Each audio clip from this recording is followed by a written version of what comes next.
Ya, assalamualaikum warahmatullahi wabarakatuh. Saya nama Hamid Khairul Hidayat. Kemudian NIM saya 19 555 1153. Kebetulan pada kesempatan kali ini saya akan membuat sebuah video tentang tugas kuliah saya, yaitu akhlak santri, yang diampu oleh beliau Bunyai Nuzulia Febri, yang pada kesempatan kali ini mata kuliahnya akhlak santri dan temanya adalah membuat video tentang kemerdekaan Republik Indonesia. Nah, tema itu kemudian kita fokuskan pada bagaimana peran pemuda, bagaimana peran santri, dan bagaimana peran mahasiswa dalam mengawal kemerdekaan. Nah, itu saya kira tema yang cukup menarik karena kebetulan bulan ini juga bertepatan dengan bulan kemerdekaan, yaitu Agustus, di mana momen-momen kemerdekaan ini selalu dimeriahkan di berbagai daerah atau di berbagai tempat di seluruh Indonesia.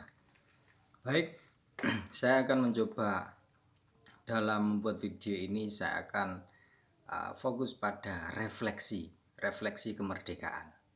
Bagaimana tiga peran ini, yaitu pemuda, mahasiswa, dan santri, ketika memperjuangkan, merebut kemerdekaan dan proses-proses itu, yang kemudian nanti bisa kita jadikan satu gambaran tentang sikap dan bagaimana semestinya pemuda hari ini, kemudian santri hari ini, atau bahkan mahasiswa hari ini melanjutkan atau memfollow upi bagaimana peranan-peranan mereka atau peranan-peranan para pejuang, tokoh-tokoh pahlawan untuk melanjutkan perjuangannya pada Indonesia yang akan datang.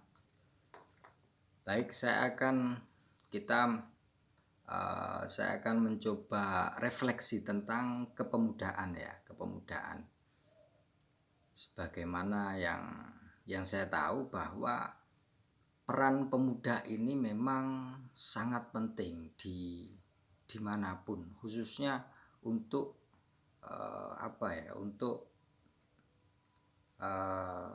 merebut kemerdekaan dan mempersiapkan kemerdekaan pada saat itu.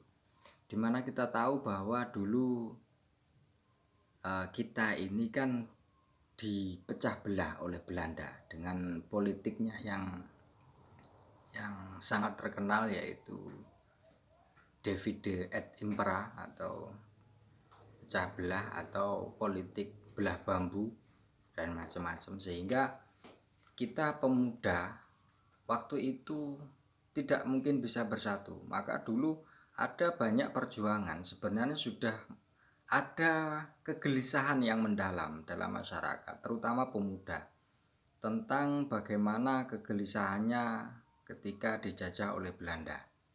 Maka kegelisahan itu memunculkan suatu organisasi kepemudaan di daerah atau secara sektoral daerah masing-masing. Maka kita dulu bisa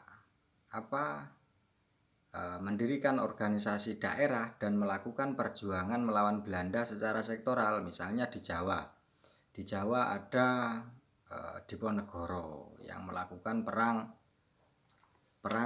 melawan Belanda pada 1825 sampai 1830 yang terkenal dengan namanya Perang Jawa.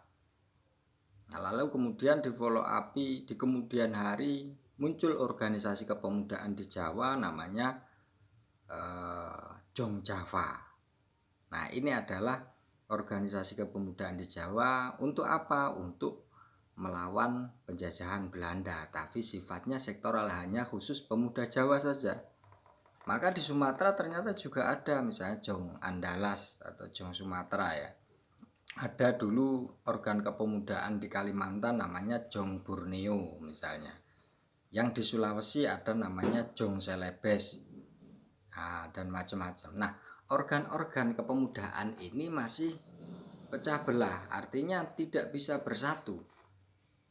Nah, perjuangan mereka melawan Belanda ini sifatnya sektoral atau regional. Misalnya Aceh yang dipimpin oleh Tengku Umar dan Cut Nyak misalnya, mereka juga memperjuangkan hanya Aceh saja. Nah, ini di Jawa juga begitu. Bahkan perang Aceh itu berjalan cukup lama sekali. Antara 1860 sampai 1901. Jadi sekitar 60 tahun.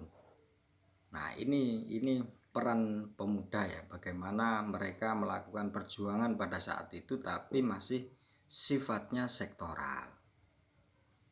Lalu sifatnya sektoral ini kemudian pemuda ini pada masuk abad ke-20 awal misalnya, ini kan memang sedang menggejala satu gerakan-gerakan nasionalisme. Misalnya muncul organisasi kepemudaan pertama yaitu Budi Utomo.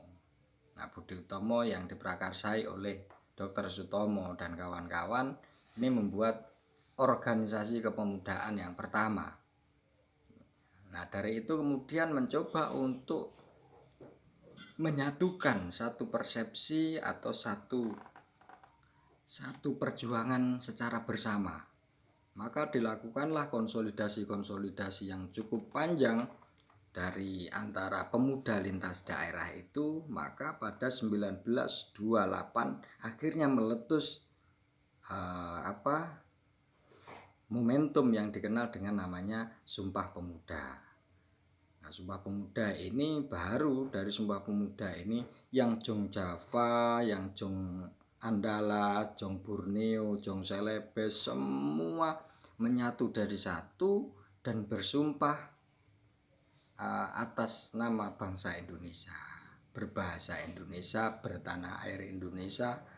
Maka momentum itu dikenal dengan namanya momentum Sumpah Pemuda, yaitu kesepakatan dari pemuda, tidak hanya sektoral tapi sektoral itu ngumpul jadi satu membuat sumpah bersama. Nah, ini satu momentum yang sangat luar biasa. Ini pemuda. Inilah kemudian yang menjadi cikal bakal atau embrio kemerdekaan karena bersatunya pemuda. Baik. Yang kedua adalah mahasiswa. Bagaimana kita tahu kalau kita refleksi tentang mahasiswa, memang kita tidak bisa lepas dari sejarah mahasiswa pertama di Indonesia, yaitu Stovia. Jadi waktu itu kalau setahu saya pada 1901 pasca perang Aceh itu kemudian ada seorang peneliti dari Belanda namanya Van der Venter. Seorang Van der Venter itu kemudian mengusulkan kepada pemerintahan Belanda bahwa atas dasar bahwa kita ini, maksudnya orang-orang Belanda sudah banyak berhutang budi pada Hindia Belanda pada saat itu, yaitu Indonesia. Banyak berhutang budi, kita sudah mengambil banyak rempah-rempah, banyak sumber daya alam yang diangkut ke Eropa, yang kemudian menjadikan bangsa mereka, yaitu bangsa Belanda itu bisa kaya dari hasil bumi pertiwi kita, yaitu Hindia Belanda waktu itu atau Indonesia. Nah, dari latar belakang itu kemudian Van der Venter mengusulkan kepada pemerintah Belanda, mbok kita ini sedikit memberikan peluang atau paling tidak kita berterima kasih lah, berbalas budi kepada penduduk pribumi bahwa kita ini sudah banyak utang budi sama mereka. Akhirnya apa? Usulan itu diterima oleh pemerintahan Belanda, sehingga hasil dari usulan Van der Venter itu menghasilkan kebijakan oleh pemerintahan Belanda. Kebijakan itu berisi 3 hal. 1, di wilayah edukasi, yang kedua adalah di wilayah imigrasi, dan ketiga adalah irigasi. Nah, ini yang terkenal dengan nama Trias van der Venter. Nah, kebijakan ini di dalam politik disebut namanya politik etis atau politik balas budi Belanda kepada bangsa kita yaitu Indonesia. Nah, itu terjadi 1901. Nah, 1901 maka setelah 1901 dari 3 poin itu yang pertama adalah edukasi. Edukasi ini menghasilkan apa? Menghasilkan adanya perguruan tinggi pertama kali di Indonesia namanya Stovia. Nah, Stovia ini yang konon bahwa sekarang adalah UI mungkin. Ada yang mengatakan Stovia ini ITB, tapi yang sebagian referensi mengatakan Stovia ini adalah UI. Nah, dari Stovia ini maka mengeluarkan sarjana-sarjana angkatan pertama, yaitu seperti Dr. Wahidin Sudirohusodo misalnya. Wahidin Sudirohusodo, ada Deus Dekker atau Dr. Setiabudi ya. Ini kalau orang Belanda, nama Belandanya nama Deus Dekker, nama Indonesianya adalah Dr. Setiabudi. Yang ketiga namanya Tirto Adi Suryo, yang kebetulan ini tidak lulus, tetapi Tirto Adi Suryo ini meskipun Stovia tapi tidak lulus angkatan pertama, tapi beliau mendirikan koran atau media massa pertama kali di Indonesia namanya Koran Medan, dan ini cukup berpengaruh terhadap propaganda masyarakat, sehingga masyarakat setelah membaca Koran Medan itu mereka akhirnya tahu bahwa negeri kita, negeri Indonesia ini ternyata dijajah oleh Belanda. Nah, dulu meskipun dijajah tapi nggak sadar.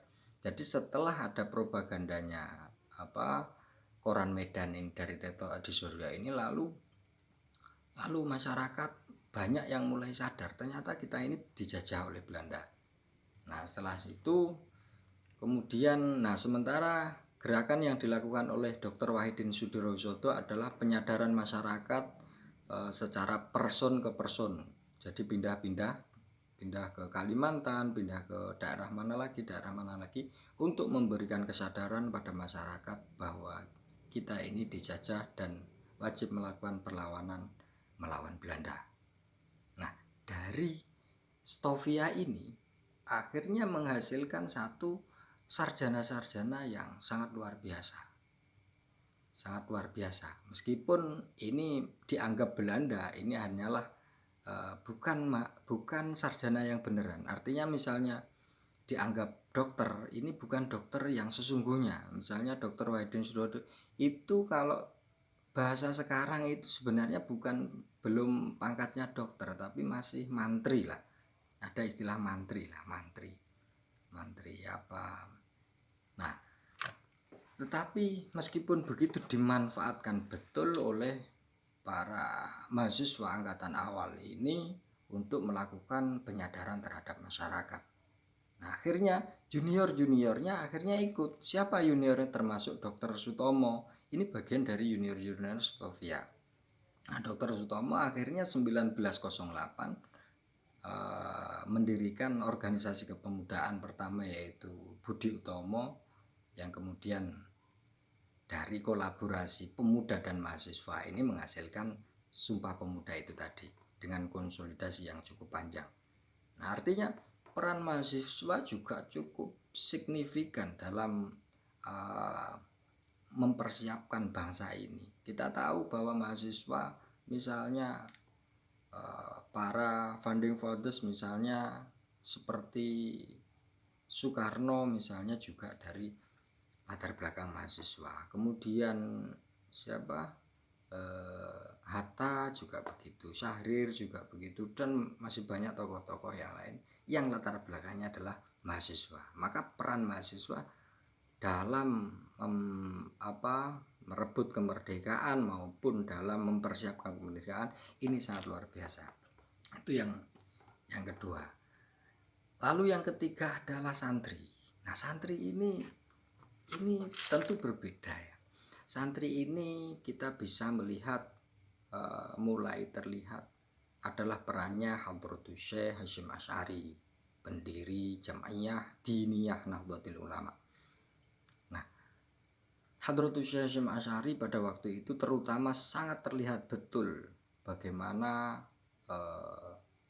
kepemimpinan beliau ketika ada momentum yaitu resolusi jihad. Resolusi jihad pada waktu itu dikeluarkan fatwa dari Hadratus Syekh Hasyim Asy'ari bahwa hubbul waton minal iman. Ini memang murni dari hasil pemikiran atau hasil ijtihad mungkin ya dari Hadratus Syekh Hasyim Asy'ari, akhirnya merumuskan satu statement namanya hubbul waton minal iman. Dan ini disampaikan oleh kepada santri-santri dan kepada kiai-kiai atau tokoh-tokoh agama di seluruh pelosok negeri ini bahwa hubbul waton minal iman. Maka pada saat perang 10 November ini momentum yang sangat luar biasa karena 10 November ini kemudian Hadratus Syekh Hasyim Asy'ari menyatakan bahwa mempertahankan bangsa dan negara ini, mempertahankan kemerdekaan adalah hukumnya fardu ain. Maka berjihad melawan penjajah atau melawan sekutu, melawan Belanda pada saat itu adalah juga fardu ain bagi orang yang berada di radius 45 km dari pusat perang, yaitu di Surabaya. Nah, itu yang kemudian diamini oleh para santri-santri, para pemuda, para tokoh-tokoh masyarakat, dan semua elemen kemudian bergabung menjadi satu sampai di daerah Jawa Tengah ngirim pasukan bambu runcing dari daerah Temanggung ya. Pasukan bambu runcing itu kemudian yang menghadapi sekutu pada 10 November. Yang sebenarnya awalnya settingnya bukan 10 November tapi tanggal 7-nya kalau nggak salah, karena tanggal 7 itu kebetulan tanggal 7 apa tanggal 27 Oktober gitu loh kalau nggak salah. Nah, ada salah satu ulama dari Cirebon yang memang punya peran atau tugasnya adalah menghentikan pesawat. Nah, ini namanya Mbah Abbas dari Buntet Cirebon. Ini kebetulan belum pulang dari Mekah. Nah, akhirnya setelah pulang maka baru berani karena ada yang nyetop pesawat. Jadi memang punya peranan masing-masing ya. Sehingga ini peran santri ya dalam mempertahankan kemerdekaan, juga dalam mempersiapkan kemerdekaan. Nalar Hadratus Syekh Hasyim Asy'ari ini memang dibentuk dan diarsiteki pada saat gerakan-gerakan muncul di Timur Tengah ya waktu itu, karena berada di Arab ya, pernah nyantri di Arab dan di Arab itu diarsiteki oleh Syekh Mahfud At-Turmusi atau Syekh Mahfud Termas dan juga Syekh Nawawi Banten, sehingga apapun isi kepala yang ditanamkan oleh beliau-beliau itu kepada Hadratus Syekh Hasyim Asy'ari ini mampu diterapkan dan diaplikasikan di Indonesia atau di Jawa waktu itu. Belum ada Indonesia ya, di Jawa waktu itu, untuk bagaimana bersikap, termasuk bersikap melawan penjajah Belanda. Termasuk ada statement yang populer yaitu man tasyabbaha biqaumin fahuwa minhum, itu dikaitkan dengan Belanda pada saat itu oleh Hadratus Syekh Hasyim Asy'ari. Nah, peran-peran santri, peran-peran mahasiswa, peran-peran pemuda yang ini cukup signifikan. Saya kira kita jadikan satu hikmah atau satu pelajaran yang sangat berharga. Bagaimana, yang pertama adalah bagaimana organ kepemudaan ini mampu bersatu. Lalu setelah bersatu melakukan sesuatu yang maslahat dengan gagasan-gagasan yang lebih brilian yang akan datang. Tentu bahwa pemuda hari ini itu beda tugasnya. Kalau dulu adalah tugasnya berperang, melawan penjajah Belanda karena masih eranya penjajahan fisik. Nah, sekarang ini eranya beda. Maka sekarang hanya tinggal mengalihkan. Jadi cuman kuncinya tetap satu, harus bersatu. Karena begitulah nanti terpecah-pecah, misalnya ada Jong Celebes, Jong Andala, Jong Borneo, Jong Java, dan macam-macam. Ini tidak akan memunculkan sebuah kekuatan besar. Berbeda dengan ketika semua jong-jong itu pemudaan di seluruh Indonesia itu bersatu, baru ini namanya menjadi satu kekuatan besar, apalagi didukung dengan satu gagasan-gagasan yang besar.